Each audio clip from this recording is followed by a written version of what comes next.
আপনি কি জানেন যখন কোনো ছোট বাচ্চা মারা যায় তখন মহান আল্লাহ তাআলা ফেরেশতাদেরকে কি বলে? তা জানার আগে আপনি যদি এই ছবিটিকে ভালোবেসে থাকেন তাহলে ভিডিওটিতে একটি লাইক এবং চ্যানেলটি সাবস্ক্রাইব করুন।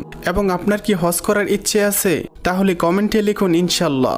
তো যখন মালাকুল মাউত কোনো ছোট বাচ্চার রুহ কবজ করে মহান আল্লাহ তাআলার কাছে নিয়ে যায়, তখন মহান আল্লাহ তাআলা মালাকুল মাউতকে বলে, হে মালাকুল মাউত, তুমি কি আমার বান্দার ছোট বাচ্চার রুহ কবজ করে নিয়ে এসেছ?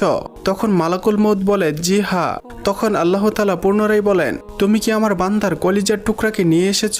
তখন মালাকুল মাউত বলে, জি হ্যাঁ। তখন আল্লাহ তাআলা বলেন, তখন আমার বান্দারা কি বলেছে? তখন মালাকুল মাউত বলে, তারা আপনার প্রশংসা করেছে। তারা বলেছে, ইন্না লিল্লাহি ওয়া ইন্না ইলাইহি রাজিউন। তখন আল্লাহ তাআলা বললেন, আমার সন্তানহারা বান্দাদের জন্য জান্নাতের মধ্যে একটি গৃহ নির্মাণ করো, আর সেটির নাম রাখো বাইতুল হামদ।